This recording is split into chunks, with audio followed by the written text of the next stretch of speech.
قال رب اشرح لي صدري ويسر لي أمري واحلل عقدة من لساني يفقهوا قولي یا رب صلی وسلم دائما ابدا علی حبیبک خیر الخلق کلہم۔ معزز سامعین، دوستو، بزرگوں، بھائیوں، رمضان المبارک کا رحمتوں، برکتوں، مغفرت والا مہینہ اپنے اختتام کو جا رہا ہے۔ ایسا مہینہ جس بابرکت مہینے میں اللہ کی طرف سے رحمتیں، مغفرتیں اور برکتوں کے اعلانات ہو رہے تھے۔ اللہ کی رحمت، اللہ کی طرف سے برکتیں بارش کی طرح برس رہی تھیں۔ اب چند ہی دنوں میں وہ نیکیوں کا موسم بہار، رحمتوں کا موسم بہار ختم ہو جائے گا۔ اللہ کی رحمتیں اس بابرکت مہینے میں جو عام ہوا کرتی تھیں ان کا سلسلہ بند ہو جائے گا۔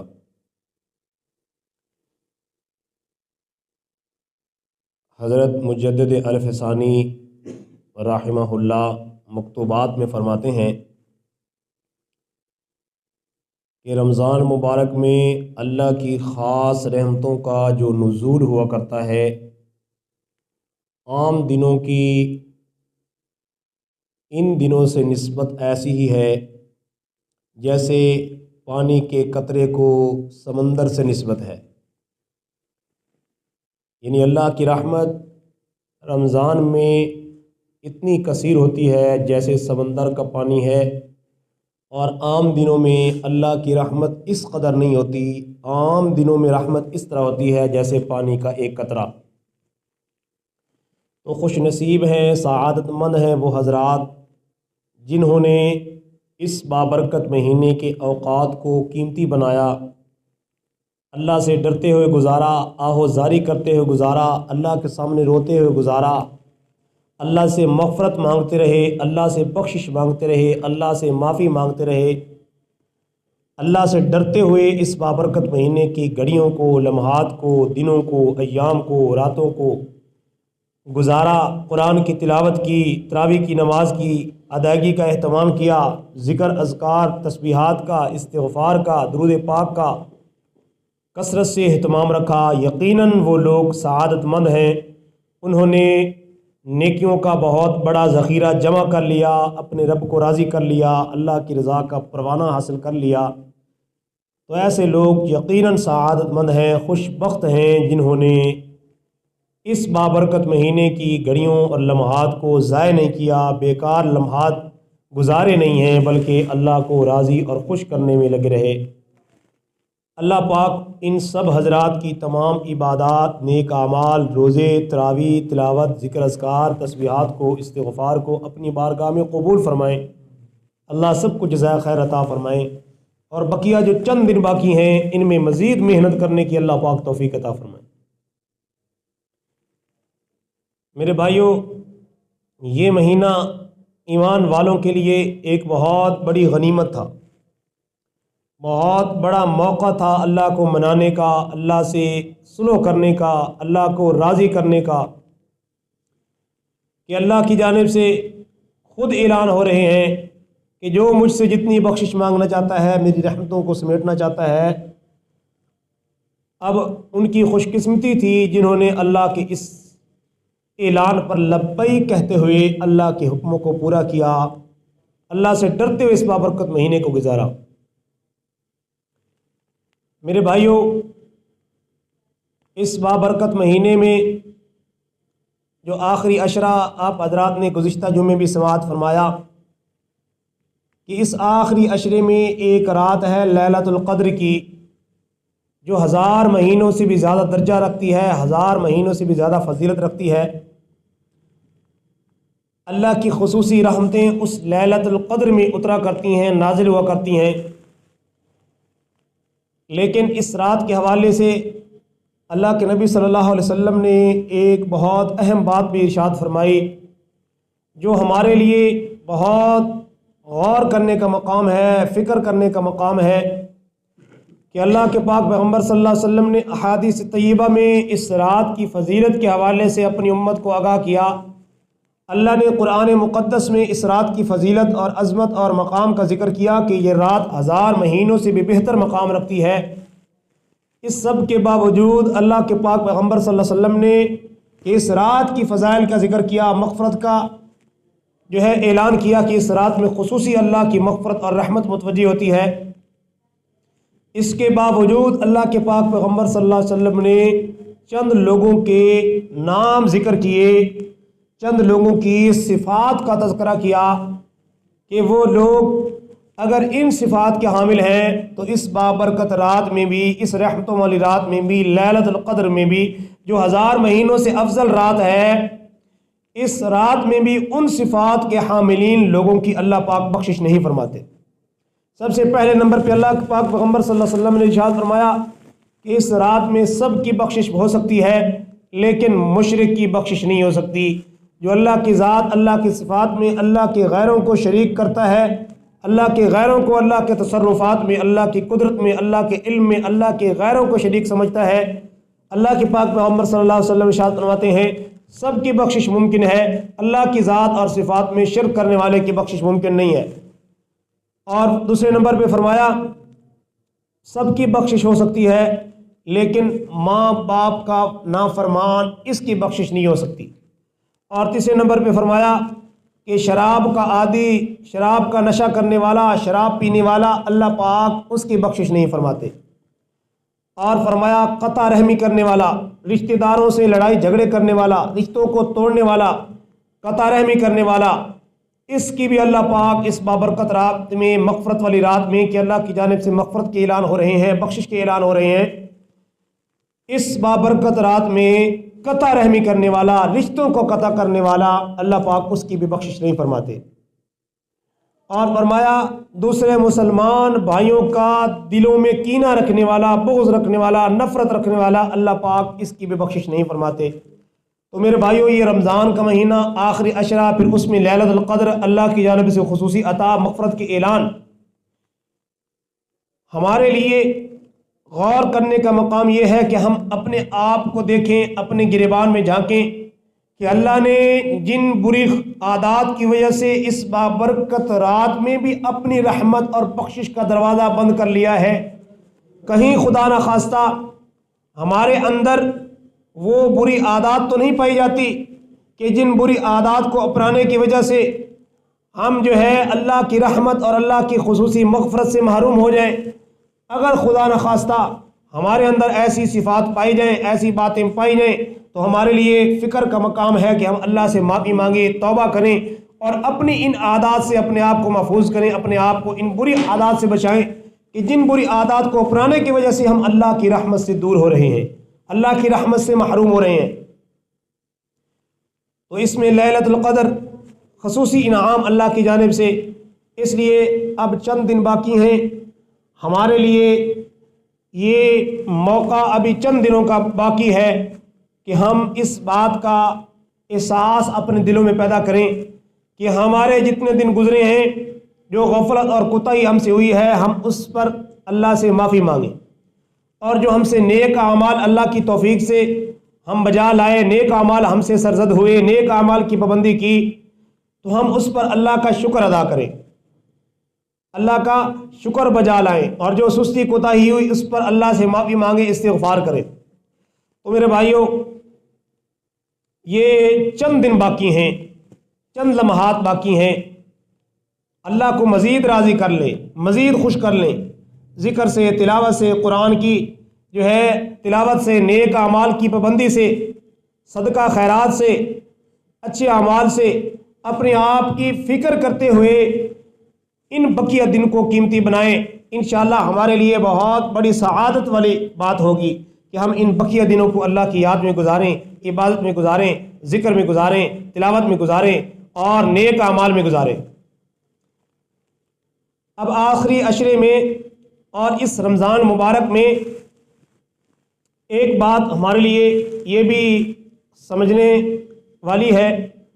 وہ یہ ہے کہ اس بابرکت مہینے میں ایک اور کام ایمان والوں کے ذمہ ہوتا ہے جس کی ادائیگی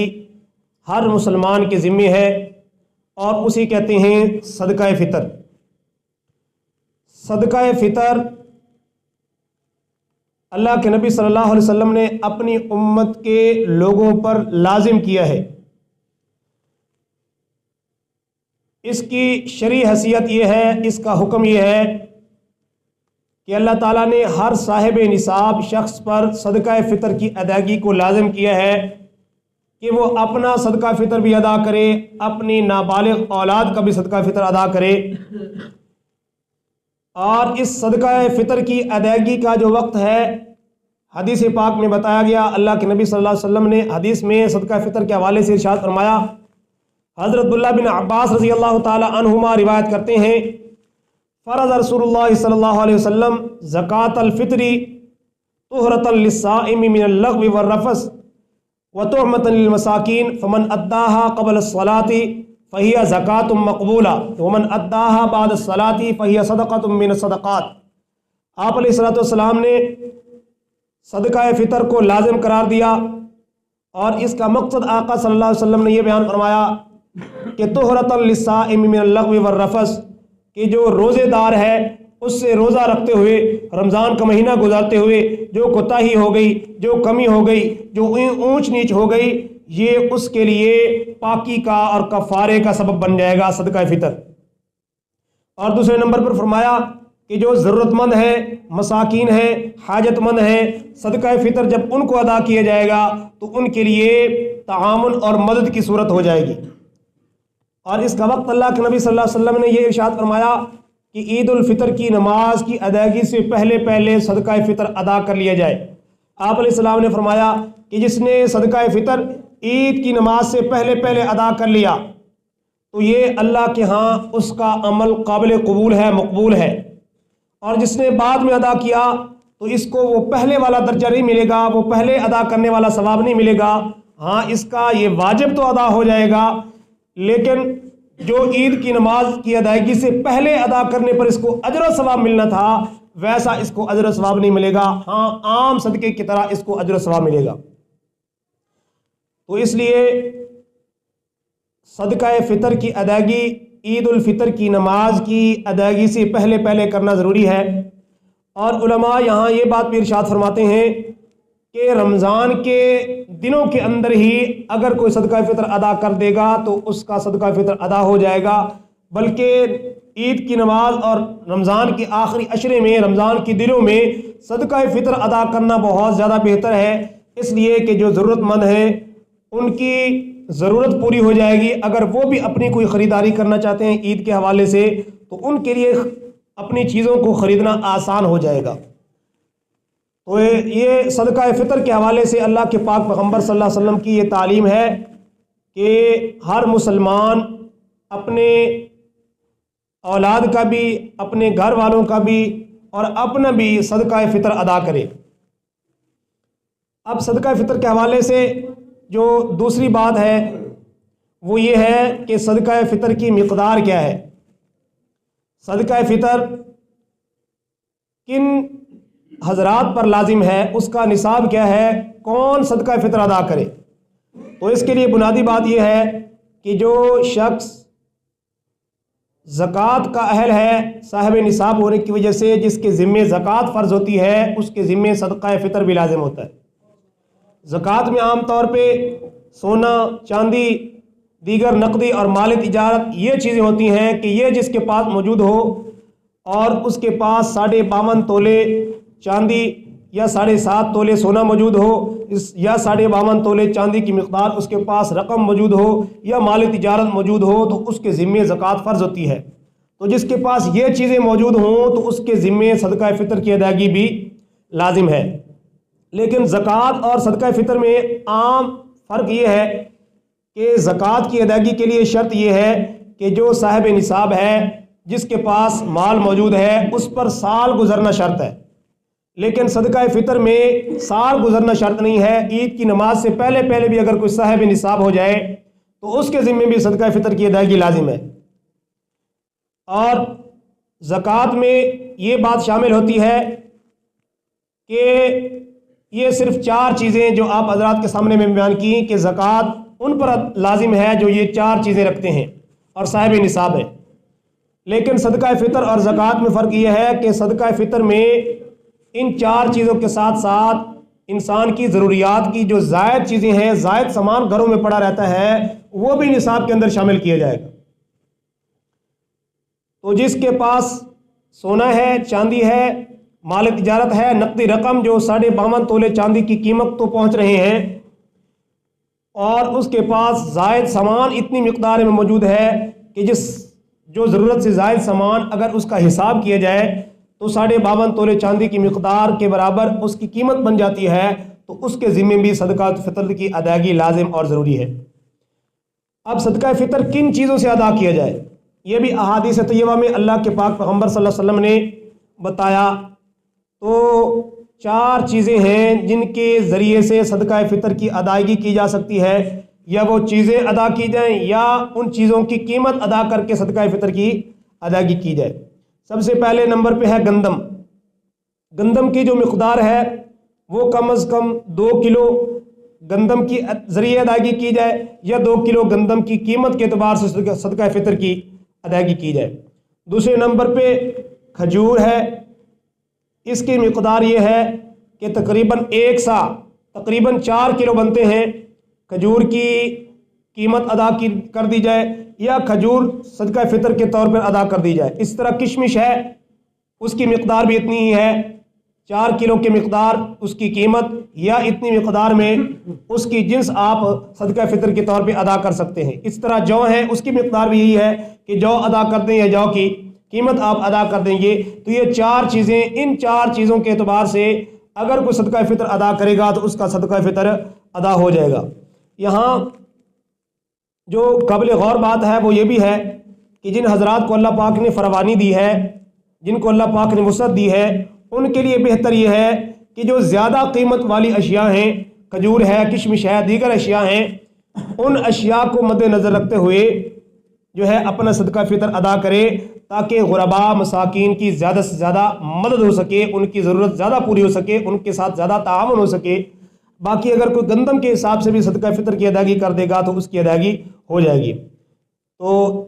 ان چیزوں کے اعتبار سے صدقہ فطر کی جو ادائیگی کرے گا ان کا صدقہ فطر ادا ہو جائے گا. تو صدقہ فطر کے حوالے سے یہ باتیں تھیں جو آپ حضرات نے سنی ہے. تو آپ تمام حضرات سے یہ گزارش ہے کہ ان باتوں کی رعایت رکھتے ہوئے، شریعت کی ان تعلیمات اور ان پابندیوں کا خیال رکھتے ہوئے جو ہے صدقہ فطر کی ادائیگی کریں، اور رمضان المبارک کے جو بقیہ دن ہیں ان کو زیادہ سے زیادہ قیمتی بنائیں. اور آپ حضرات نے بار بار یہ بات سنی کہ اللہ کے نبی صلی اللہ علیہ وسلم کا یہ فرمان ہے کہ اس بابرکت مہینے میں نیکیوں کا وزن، نیکیوں کی قیمت بڑھ جاتی ہے، نیکیوں کا اجر زیادہ ہو جاتا ہے بنسبت عام دنوں کے. کہ جو نفل ادا کرتا ہے اللہ پاک فرضوں کا اجر عطا کرتے ہیں، اور جو فرض ادا کرتا ہے اللہ پاک اس کو 70 گنا فرضوں کا اجر اس بندے کو عطا کرتے ہیں. تو اللہ کی رحمت کتنی وسیع ہو جاتی ہے ان بابرکت دنوں میں. اب اگر اس رحمت اور برکت کو ہم اپنی سستی اور غفلت کی وجہ سے نہ جو ہے سمیٹیں اور نہ حاصل کریں تو یہ ہمارا اپنا نقصان ہے، ہماری اپنی کوتاہی ہے، ہم اپنے آپ کو خسارے میں ڈالنے والے ہیں. اور یہ اللہ کے نبی صلی اللہ علیہ وسلم کا فرمان بھی آپ حضرات نے سن رکھا ہے کہ آپ علیہ السلام نے فرمایا تھا کہ ہلاکت ہے اس شخص کے لیے جو رمضان کا مہینہ اپنی زندگی میں پاتا ہے لیکن بخشش کا پروانہ حاصل نہیں کر سکتا. تو آپ صلی اللہ علیہ وسلم کی اس دعا پر جبریل امین کی اس دعا پر جو ہے آپ علیہ السلام نے فرمایا تھا آمین. تو یہ رحمتوں برکتوں والا مہینہ جس کے چند دن باقی ہیں، تھوڑے دن باقی ہیں، ہم کوشش کر کے اس بقیہ دنوں کو قیمتی بنا لیں، نیک اعمال کے ذریعے، روزوں کے ذریعے، تراویح کے ذریعے، صدقہ خیرات کے ذریعے اور دیگر نیک اعمال کے ذریعے، تاکہ ہم اللہ کے دربار میں بخشش کا پروانہ لے سکیں. اور دوسری بات، اس مہینے کے اختتام پر جب عید الفطر کا چاند نظر آتا ہے تو اس کی پہلی رات کو احادیث طیبہ میں لیلۃ الجائزہ کہا گیا، یعنی انعام والی رات. یعنی یہ وہ رات ہے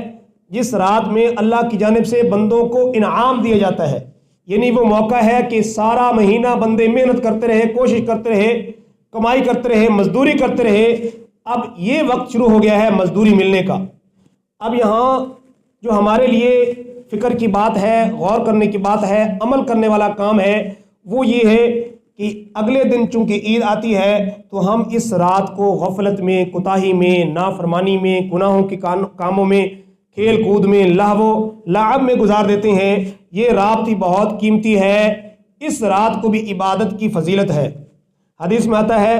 کہ جو عیدین کی 2 راتیں اللہ کے ہاں عبادت کرتا ہے، کل قیامت کے دن جب لوگوں کے دل مردہ ہو جائیں گے تو اس رات کو اللہ کے دربار میں عبادت کرنے والا اللہ پاک ان کے دلوں کو تقویت دیں گے، ان کے دلوں کو زندہ رکھیں گے۔ لہٰذا ان راتوں کو، عیدین کی راتوں کو، عید کی رات کو جس کو چاند رات کہا جاتا ہے، اس کو فضولیات میں، لغویات میں یا عید کے خوشی کے نام پہ اللہ کی نافرمانی میں ہرگز نہ گزاریں کہ پورا مہینہ ہم اللہ کی فرما برداری کرتے رہے، نیک اعمال کرتے رہے، روزے رکھتے رہے۔ اب اگر اس رات کو ہم اللہ کی نافرمانی میں گزاریں گے تو خطرہ ہے کہ کہیں اللہ پاک ہمارے پورے مہینے کی عبادات کو کہیں ضائع نہ کر دے۔ اس لیے کوشش فرمائیں کہ اس رات کو بھی اللہ کی فرما برداری میں گزاریں۔ اور احادیث میں ہمیں یہ بتایا گیا، اللہ کے قرآن میں ہمیں یہ بتایا گیا کہ نیک اعمال کرنے کے بعد کثرت سے استغفار کرنی چاہیے۔ قرآن میں اللہ پاک فرماتے ہیں وَبِالْأَسْحَارِ هُمْ يَسْتَغْفِرُونَ کہ اللہ کے مومن بندوں کی یہ صفت ہے کہ وہ رات کو تھوڑے سے وقت میں سوتے ہیں، نیند کرتے ہیں، پھر راتوں کو اٹھ کے اللہ کے سامنے رات کے آخری پہر میں استغفار کرتے ہیں۔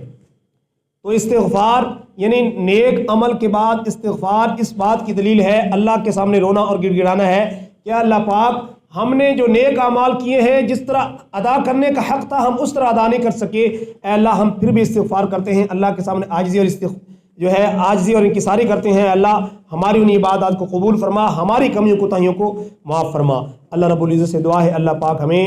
ان بقیہ دنوں، رمضان مبارک کی بقیہ ایام کو زیادہ سے زیادہ عبادات کے ذریعے قیمتی بنانے کی توفیق عطا فرمائیں۔ وآخر دعوانا الحمدللہ رب العالمین، سنت ادا فرمائیں۔